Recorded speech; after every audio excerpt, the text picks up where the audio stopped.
I guarantee you, if you listen to me very carefully, the next 48 hours, you are going to be transformed as a person. But you got to listen. You got to feed on me just a little bit. Because what I'm teaching you is what I live. And it begins with discovering what I call your personal leadership. Leadership does not begin with people. It begins with you first. Let me give you a couple of things to write down, because I'm giving you what they never taught me in church. And that is, everyone is a leader. Pastors are afraid to say that because they don't want no competition in the pulpit. But leadership begins with how you think. So let me give you my philosophy of leadership that I had to discover for myself to become the person I am. Everyone was created to lead. Say that with me. Everyone was created to lead. Say it again. Everyone was created to lead. That's a tough statement. Most of you don't believe that statement. I understand it. I understand. Because I was the same way. Because when you read that statement, there is a contradiction in your mind right now. There's a battle going on. I know what the battle is. The battle is a question. If everyone was created to lead, then who's going to follow? And there's your battle. I'll give you another statement. Write this down. Trapped in every follower is a hidden leader. These are philosophical statements, but they are very important, because leadership begins with your belief. And your belief system determines your philosophy of life.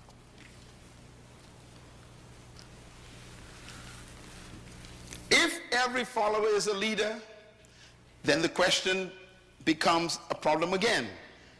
What happens when they all become leaders? Who's going to follow? The fact that you ask that question is proof that you've been successfully convinced by your culture that only a certain type and group of people were born to lead, while the other masses were designed to follow. That's really what you believe. That's why the question arises. Because you cannot see in your mind everyone being a leader. You have problems in your mind. I had the same problems. And this is why I teach this so hard. Because it is that belief, that subtle belief that's in your mind that's trapping you right now. For example, in my mind, there is no economic crisis. But that's because of the way I think.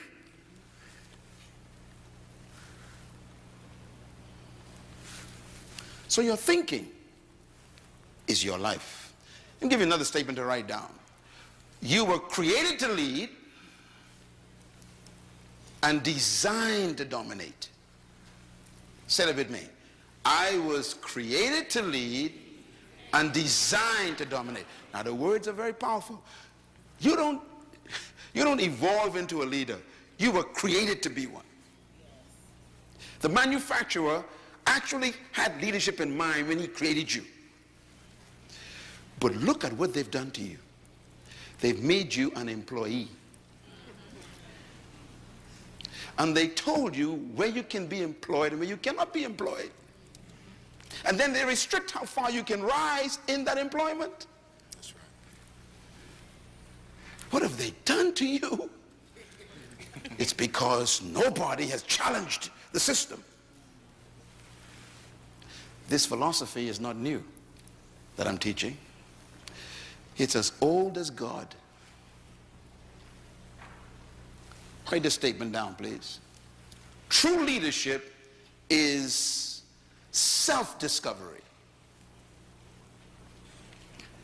True leadership begins with an individual discovering something about themselves. That's when it really begins. And you will never become a true leader until you are introduced to yourself.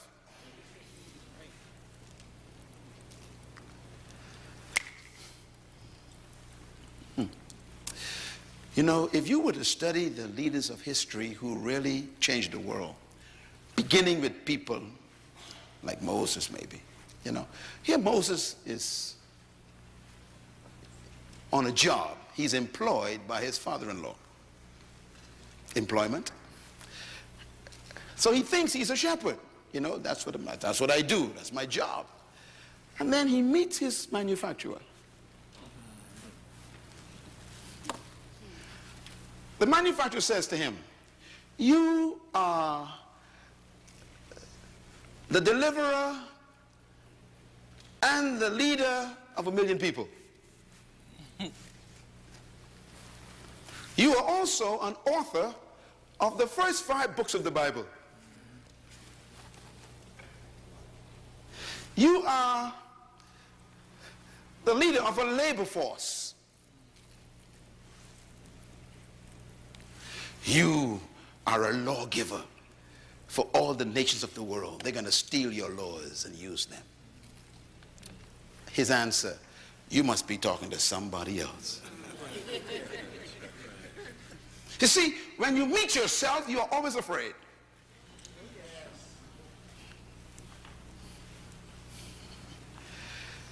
Most of you are afraid of yourself because yourself does not agree with who you've become.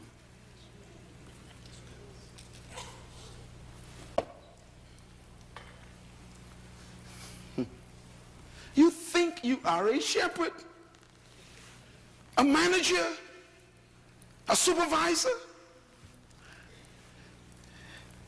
and your real self is the first prime minister of a country called Israel. And when I introduce myself to myself, myself says to myself, that's not me. And I argue for 3 weeks with myself.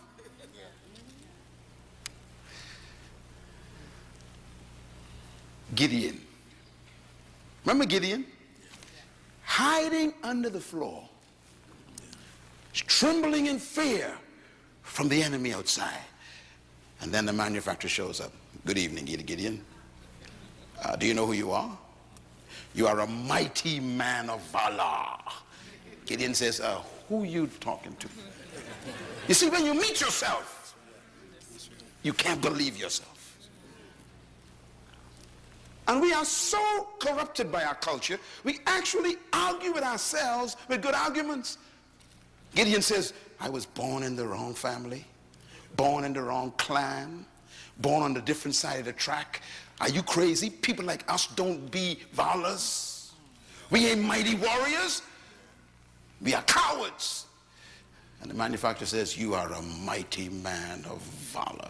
He says, tell you what I'm going to do. I'm going to put a fleece outside. In the morning, if it's wet, I'll believe you. So he put the fleece, it's wet. He said, just to make sure, if I put it out again, if it's dry in the morning. In other words, here we are fussing with ourselves. You know why I came here to this conference? I came here to introduce you to yourself.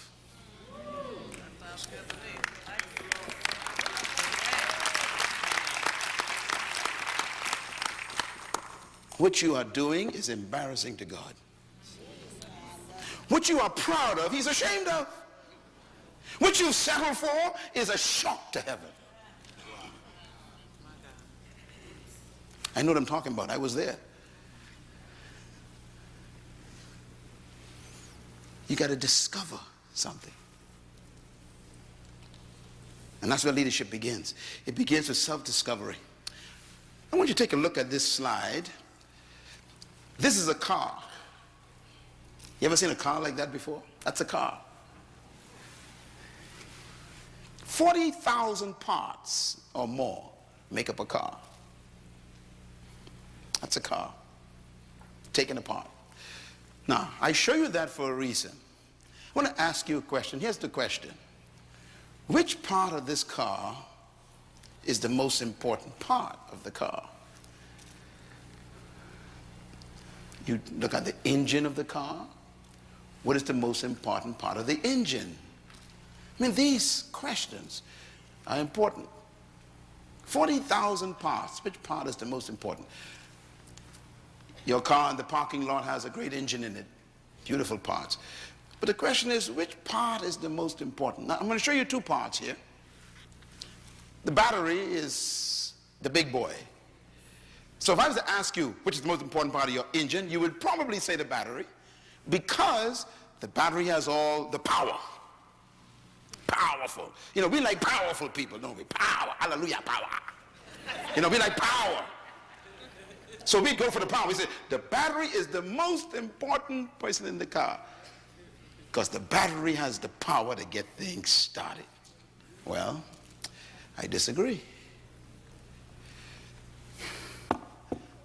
So who's the leader in this engine? Is it the battery? Well, we got a little thing on the side called the spark plug. Now, the battery probably costs about 150 bucks. Spark plugs costs about maybe, $10. So we got difference in value as well. Can the battery become more important than the spark plugs? If you remove the spark plugs, the battery is useless. So who's more important? Well, I don't know yet. I'm going to show you something else. Right in the middle of this picture, there is a little wire.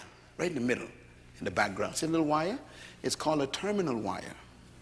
The terminal wire is what you connect to the battery and to the generator. The terminal wire costs $4. The battery costs $150. Who's more important in this car? Well, let's find out. With all the power the battery has, if you remove that $4 wire from the battery's terminal, the battery is useless. So who's the leader? Well, let's find out here. All the power trapped in the battery.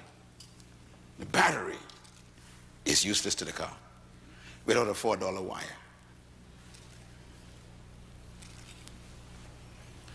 Who's the most important person in your organization? Is it the CEO or the maintenance woman? Is it the secretary who types? Or is it the manager of stores that oversee resources? Who really is the leader? See, this scenario is an interesting one, because that $4 wire can shut the car down. The car is worth $80,000. $4 can shut it down. Isn't that amazing?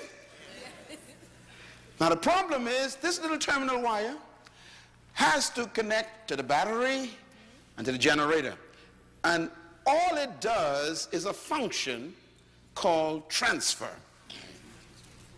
It transfers power to the generator that hits the spark, that turns the shaft, that causes that whole engine to turn over, to cause the wheels to turn, and you can control it.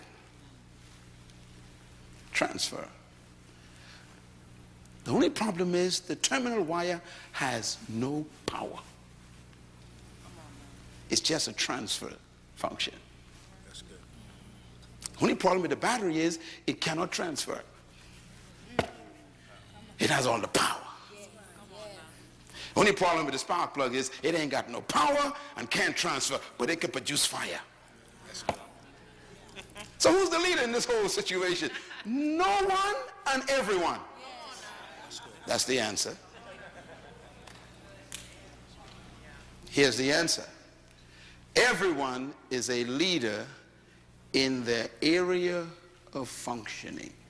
Write it down. This is the concept of leadership that God introduced.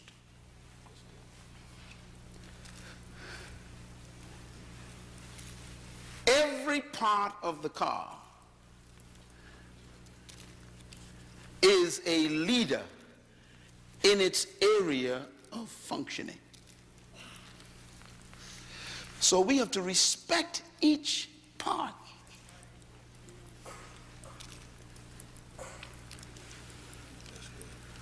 They have successfully convinced you that you are useless. And they use you to do what they want you to do. They meaning your culture. And you obey them because you don't know who you were born to be. You have no idea what your function is. When I discovered who I was, I became free from them. I began to dictate my own value. Therefore, I told them, you need me.